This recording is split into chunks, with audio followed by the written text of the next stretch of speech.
Hello everyone, मैं हूँ शबनम और आपका मेरे चैनल कुकिंग क्लस्टर में इस्तकबाल है। आज मैं आपके लिए लाई हूँ बिरयानी की रेसिपी, वो भी बहुत ही डिलीशियस और बहुत ही आसान तरीके से।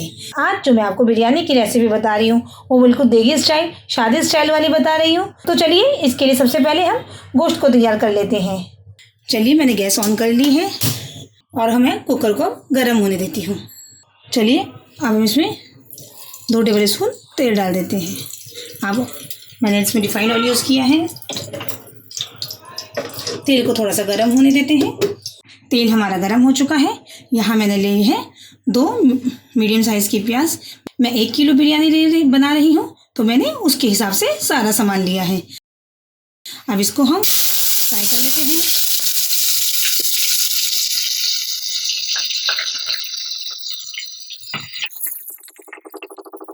प्याज हमारी हल्की ब्राउन हो गई है। अब इसमें हम कुछ खड़े मसाले भी डाल देते हैं।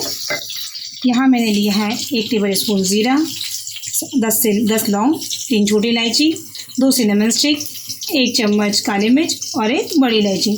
इसको भी बघार में डाल देती हूँ। अगर आपने हमारे चैनल को सब्सक्राइब नहीं किया है, हमारे चैनल को सब्सक्राइब कीजिए और हमारी आने वाली नई वीडियो की नोटिफिकेशन के लिए बेल आइकन को प्रेस करना नहीं भूलिएगा। और 2 तेज पत्ते लिए हैं, इसे भी मैं डाल देती हूँ। इससे हमारी बिरयानी में खुशबू बहुत अच्छी आती है और टेस्ट भी बहुत बढ़ जाता है। प्याज हमारी लाइट ब्राउन हो गई है। अब हम इसमें अपना गोश्त डाल देते हैं। ये मैंने लिया है 1 किलो बड़े का गोश्त, थोड़ा सा हड्डी वाला है और थोड़ा सा इसमें चिकनाई वाला मैंने यूज़ किया है, क्योंकि चिकनाई अगर हम डालते हैं तो बिरयानी का टेस्ट बहुत बढ़ जाता है। इसे हम कुकर में डाल देते हैं।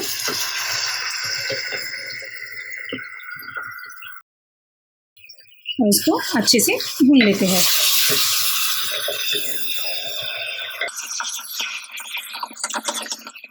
अब इसमें मैं अच्छे से भर के 2 चम्मच अदरक लहसुन का पेस्ट डाल देती हूँ। अदरक लहसुन डालने के बाद मैं अपना होममेड बिरयानी मसाला डाल देती हूँ। इसकी रेसिपी ऊपर आई बटन में भी शो हो रही है और नीचे डिस्क्रिप्शन बॉक्स में भी मौजूद है। ये मैंने 3 चम्मच बिरयानी मसाला डाल दिया है। अगर हमारा बिरयानी मसाला तैयार रहता है, हमारे लिए बिरयानी बनाना बहुत ही आसान और जल्दी का काम हो जाता है। चलिए अब हम इसको अच्छे से भून लेते हैं। अब इसमें हम 2 मीडियम साइज़ के टमाटर जो मैंने रफली चॉप कर लिए हैं वो इसमें डाल देते हैं और इसे भी अच्छे से भून लेते हैं। यहाँ मैंने 100 ग्राम दही ले ली है, इसको भी मैं गोश्त में डाल देती हूँ और 1 चम्मच नमक डाल देती हूँ, क्योंकि नमक अभी तक हमने नहीं डाला था इसमें। मिर्ची और नमक अपने टेस्ट के अकॉर्डिंग भी डाल सकते हैं या एक बार आप इसको टेस्ट भी कर सकते हैं। अगर कुछ भी कम लगे तो आप इसमें डाल सकते हैं। चलिए इसको तो हम अच्छे से भून लेते हैं। चलिए देखिए गोश्त हमारा अच्छे से भून चुका है। थोड़ा बहुत पानी है इसमें, वो भी हम इसमें अच्छे से जला लेते हैं। ये देखिए हमारा गोश्त अच्छे से भून चुका है, तेल एकदम सेपरेट हो चुका है। अब हम इसमें थोड़ा सा पानी डाल के इसको गला लेते हैं अच्छे से। हमें इसे 100% कुक करना है। चलिए मैं इसमें 1 गिलास पानी डाल देती हूँ गलने के लिए और 1 सीटी आने के बाद इसको मैं 10 से 15 मिनट लो फ्लेम पे पकाऊंगी। यहाँ मैंने चावल बॉईल होने के लिए पानी गर्म होने रख दिया है। इसमें अब हम अपने कुछ खड़े मसाले डाल देते हैं। 3 तेज पत्ते, 2 दालचीनी के टुकड़े, 2 बड़ी इलायची, 1 चम्मच काली मिर्च, 10 से 12 लौंग और 2 छोटी इलायची डाल देते हैं। पानी को हम गर्म होने देते हैं अच्छे से। उसके बाद हम इसमें चावल डालेंगे। 1 नींबू का रस भी डाल देते हैं इसमें। यहाँ मैंने 4-5 मिर्ची ले ली है, जिसको मैंने बीच से स्लाइस कर लिया है। ये भी हम पानी में डाल देते हैं। यहाँ देखिए चावल उबालने के लिए हमारा पानी भी बॉईल हो गया है। यहाँ मैंने लिया है 1 किलो सेला राइस। आप ब्लैक सी या बासमती राइस भी यूज़ कर सकते हैं, जिसे मैंने 1 घंटे पहले पानी में भिगो के रख दिया था। अब मैं वो इस गर्म पानी में डाल देती हूँ।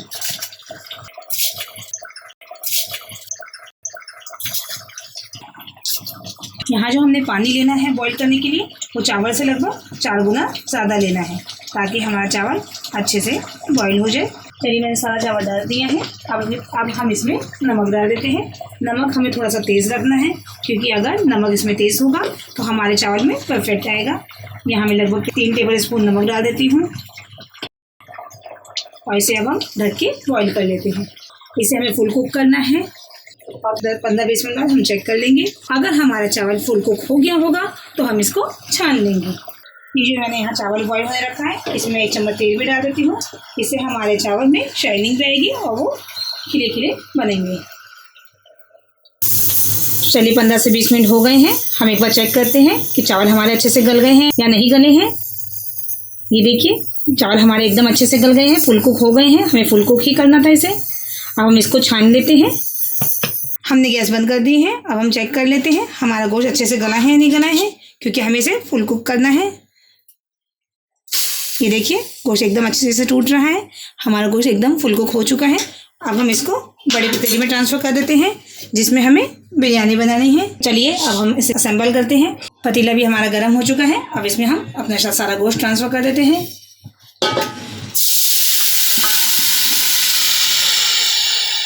चलिए इसे हम एक बार अच्छे से मिक्स कर देते हैं। देखिए इसमें मेरे पानी है। अगर आपके बाई चांस पानी ना हो तो आप इसमें थोड़ा सा पानी डाल दीजिएगा ताकि हमारा नीचे से बिरयानी लगे नहीं, या आप फिर चावल का स्टॉक भी डाल सकते हैं। अब नीचे मैं एक तवा रख देती हूँ ताकि हमारी बिरयानी बिल्कुल भी ना चिपके नीचे से। तवा रखने से यही होता है कि हमारी बिरयानी जो है चारों तरफ से बराबर पकती है और हमारी जो बिरयानी है नीचे बिल्कुल भी नहीं चिपकती है। अब इसमें जो मैंने चावल छाना था वो रख देती हूँ। ये चावल भी हमारा पूरा कुक है, गोश्त भी हमारा पूरा कुक है। इसे बस हमें 10 मिनट ही दम पे रखना है, क्योंकि इसमें हमें गलाना कुछ भी नहीं है। दोनों ही चीज़ें हमारी अच्छे से गली हुई है। इसमें आधा चावल डाल दिए हैं। अब इसमें मैं थोड़ा सा मिर्च का अचार है वो डाल देती हूँ। ये ऑप्शनल है, अगर आप चाहें तो स्किप भी कर सकते हैं, लेकिन इससे हमारी बिरयानी का टेस्ट एकदम बाज़ार वाली बिरयानी की तरह आता है। ये मैंने चारों तरफ फैला दिया है इसे अचार को। आप अपने टेस्ट के अकॉर्डिंग कम या ज़्यादा डाल सकते हैं। इसमें मैंने लगभग 3 चम्मच इसमें अचार डाल दिया है। ये मैंने थोड़ी सी धनिया पुदीना ली है, उसे भी मैं इसमें स्प्रिंकल कर देती हूँ। इससे बिरयानी की खुशबू भी बढ़ जाती है। अब इसमें जो बाकी चावल बचा था वो भी हम इसमें ऊपर से डाल देते हैं। चलिए मैं सारा चावल डाल दिया इसमें। अब मैं थोड़ी सी मैंने यहाँ 2 प्याज ली हैं, इसे मैंने ब्राउन कर दिया है। इसे मैं आधी प्याज डाल देती हूँ और आधी जब हम सर्व करेंगे तब डालेंगे। यहाँ मैंने 1 ब्राउन प्याज लगभग डाल दी है। यहाँ मैंने लगभग 2 चम्मच गुलाब जल लिया है। इससे हमारी बिरयानी बहुत अच्छी खुशबू आती है। उसमें मैंने रेड फूड कलर डाल दिया है। इसे मैं स्प्रिंकल कर देती हूँ बिरयानी के ऊपर थोड़ा स्पेस छोड़कर। इससे हमारी बिरयानी देखने में बहुत अच्छी लगती है और गुलाब जल से हमारी बिरयानी में खुशबू भी बहुत अच्छी आती है। चलिए अब हम इसे लगभग 10 मिनट स्टीम में रख देते हैं ढककर अच्छे से। उसके बाद मैं आपको दिखाती हूँ। ये देखिए 10 मिनट हो गए हैं। अब मैं इसे गैस को बंद कर देती हूँ और आपको सर्व करके दिखाती हूँ। ये देखिए तैयार है हमारी मसाला बिरयानी, जिसे आप भी एक बार बनाएंगे तो हमेशा इंशाल्लाह आप इसी रेसिपी को फॉलो करके बनाएंगे। चलिए मैं इसे भी थोड़े से जो मैंने प्याज ब्राउन करे हुए प्याज थे वो डाल देती हूँ थोड़े से। ये आपकी मर्जी है, अगर आप पसंद करते हैं तो डालिए, वरना से स्किप भी कर सकते हैं। इससे बस क्रंच बहुत अच्छा आता है। कुछ लोग इसमें चाट मसाला डाल के भी खाते हैं, आप चाहें तो वो भी डाल सकते हैं। चटनी के साथ, सलाद के साथ आप इसे सर्व कीजिए, इंशाल्लाह आपको ये बहुत पसंद आएगी। आपको हमारी रेसिपी कैसे लगी ये कमेंट सेक्शन में आप हमें ज़रूर बताइएगा। अगर आपको हमारी वीडियो पसंद आई हो तो हमारी वीडियो को लाइक कीजिए, हमारे चैनल को सब्सक्राइब कीजिए और आगे आने वाली नई वीडियो की नोटिफिकेशन के लिए बेल आइकन को प्रेस करना ना भूलें। चलिए जल्द ही मिलते हैं एक नई रेसिपी के साथ। तब तक के लिए अल्लाह हाफिज़।